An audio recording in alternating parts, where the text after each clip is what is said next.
Stick with me as we talk about marijuana themed holiday stuff. Yeah, it's out there.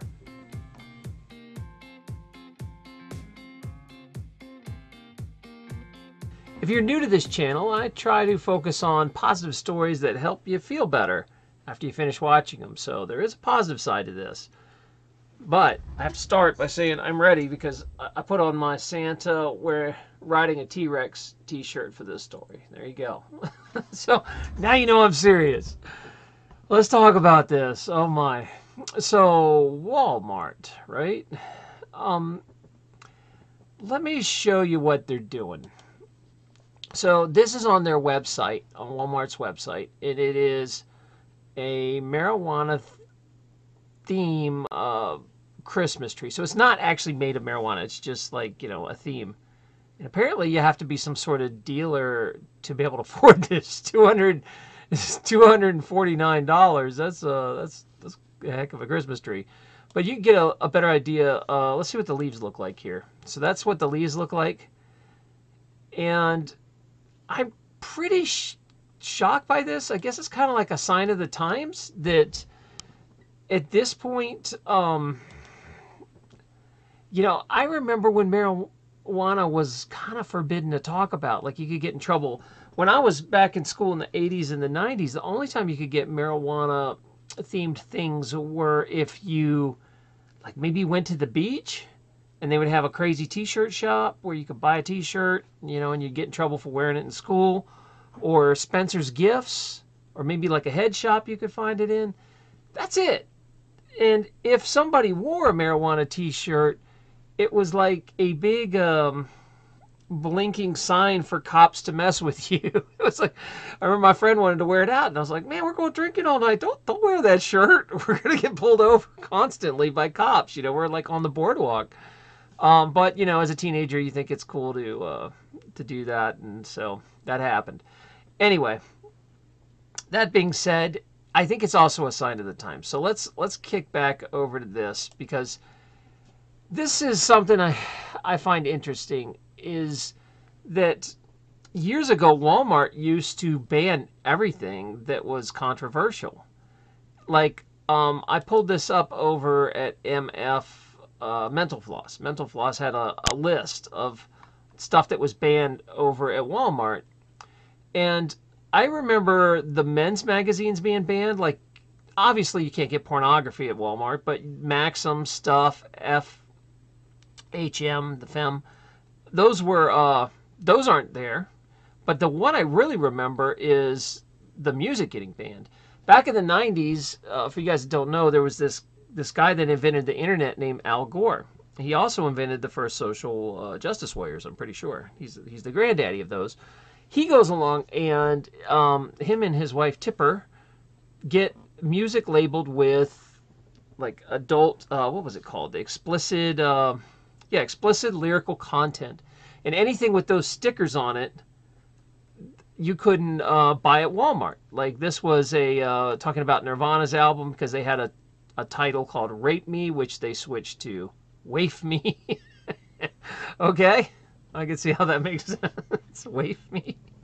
Anyway, so Walmart to this day still doesn't really, I think they still don't sell explicit music. And there was a time I thought they got in trouble for they wouldn't carry Grand Theft Auto and adult kind of themed games.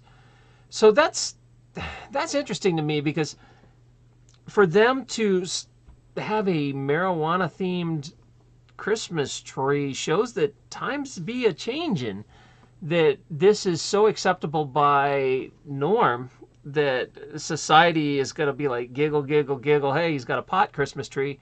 Where 20 years ago, you couldn't find something like this. Like, that would be crazy to find this in a mainstream store.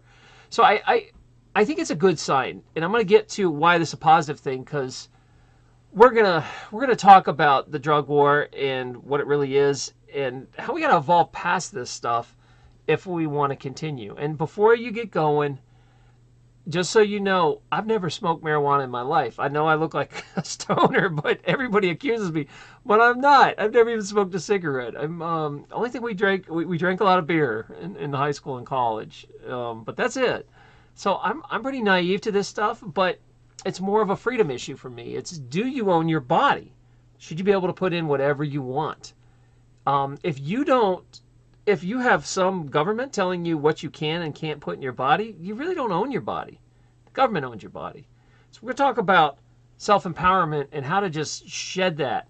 But first, I want to look at more marijuana-themed Christmas stuff, because apparently it's a thing that if you type in marijuana-themed Christmas, this is what comes up. And Walmart's tree comes up first, right? And you got the Grinch getting stoned and some Buddhas, but the marijuana paper. I thought this was cute. The sweater is actually very cute. The deer probably, and I hear deer really like marijuana. Happy holidays. You know, some of this stuff's really pretty cute, actually. So it's kind of gotten to the point where marijuana has gotten socially acceptable enough that we can giggle and laugh about it. Where, you know, like I said, when I was a kid, it was, you were, like if you had stuck a sticker, a marijuana sticker on your car, you were just begging to be pulled over. You know, that's like a big red flag. I would always be like, why are people sticking Grateful Dead stickers on their car? Don't do that. You're just asking cops to mess with you. So that being said, I do think it's a good thing that people are starting to loosen up. And we have to think about this, because here's where I'm getting with. In this show, I always talk about we want to evolve to the next level. We want to let go of a lot of things that create misery in humankind and in our fellow brothers out there and sisters. One of the most destructive things that ever happened was the drug war. Although the intentions were good, it was like, hey, you know, drugs can ruin lives. And, you know, they can. Anything can ruin a life if you can't control it. If you have an addictive personality, you can ruin your life with sugar. You can give yourself diabetes. You can ruin yourself with coffee. You can kill your kidneys and adrenal glands. You can ruin yourself with marijuana, alcohol. I mean, anything in excess will eventually wipe your body out. The difference is you're here in this existence to experience this and learn something. And maybe that's what you're supposed to learn this time around. I don't know. It's not up to me to tell my neighbor what they are allowed to put in and out of their body. And what happened was the drug war was like all good intentions, but it ended up backfiring and just destroying and decimating lives. You know, there's a big chunk, I don't remember the percentage, but it's high. It's like 70 to 80% of people in prison are there for non-violent drug crimes. So in other words, it's like dudes just sitting around their apartment smoking pot and somebody rolled on them and sold them out. And that creates an enormous amount of money for the state, all the fines and penalties in the prison complex.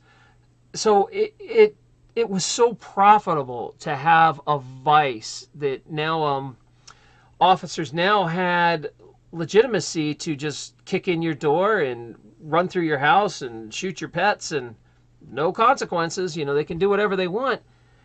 And it was such an assault on liberties and freedoms that now there's generations growing up that don't even know there's a difference. They're like, you know, of course SWAT teams can run into your house and do whatever they want.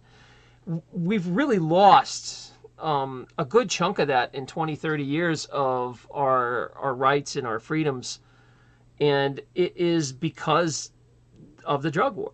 And you have to be cautious of anything the government labels a war on, war on poverty or, everything they quote have a war on ends up being opposite. Like the intentions are good. Yes, I get it. But the government wrecks everything it touches. So now it's gotten to the point where, thank God, the society has had enough. And they've seen their friends and family get arrested for nothing. You know, for smoking a plant. And they've seen the lives it destroys, and that these people come out of jail and can't get jobs, and now they're felons and they can't vote and they can't do, like, it just devastates lives. And that's a major problem. So it does so much damage. Now, as a society, this money machine is losing its grip. And this is where things change is when you crush the legitimacy of something. Like now, people giggle and laugh about that marijuana is bad for you. You know, where back in my day they would put all these propaganda commercials and Nancy Reagan saying just say no and your brain on drugs, and it'd be like an egg frying and stuff, right? You guys remember that stuff? And I learned it from you, Dad. That was my favorite. We used to joke around about that all the time. So this stuff, the propaganda backfired, and it became more of a social meme. Now, that being said, again, I'm not going like, hey, go run out and have marijuana, or whatever. But it is your choice, and you should be able to put whatever you want in your body. And we have to, as a species, we have to evolve past this. We have to get past this idea of trying to control people and control our friends and neighbors. It's like, I say it's bad for you, so therefore I'm going to pass a law that makes people with guns come in and take all your stuff and throw you in a cage. You know, you got to get past that if you want to evolve, man. It's not good to, for us as a society, it just creates so much bad energy and so much negative vibes. The drug war is a damn mess. So seeing stuff like this where the laws are relaxing enough that Walmart, you know, let's take a look again, right? Walmart is actually selling a Christmas tree with marijuana. It gives me hope in the future that this crazy destructive drug war will stop. And I'm really happy to see this kind of stuff come through. And I hope it's a sign that maybe we're finally getting past things. If you agree, I'd love to hear from you in the comments below. I'd really appreciate that. If you guys didn't know, I am also trying to get outside the iron grasp of YouTube and support these decentralized networks. Things like DTube and Steemit. I really also am checking out BitChute, and I like Minds a lot. And Library and Speech got some cool stuff in the pipeline. I'm very excited about Library. I'm going to catch you up and tell you guys all about this stuff in time. And I'm hoping that you'll be just excited. But if you're on any of those alternative platforms, you can hit me up there. The other thing I'd like you guys to know is, in order to get away from YouTube, you know, a lot of people are pretty upset about what it's doing to content creators. I'm really trying to develop a good Patreon program. So for only $1 a month, I have Patreon options for $1 a month. You can join my Patreon, get all sorts of perks, and there's some big stuff coming down the pipeline in the months to come. Right now, it's just kind of like simple Patreon rewards, but those are going to change. But if you want to support the show, I'd really love you to just check out my Patreon. All you got to do is click that icon right there, and it'll pop up. So if you're still watching this on YouTube, you can also check out these right here. Those are some of my other stories you'll enjoy. Let's go ahead and click those. I'll wait. Click, click, click. Be nice to your cat. Click, click, click. All right.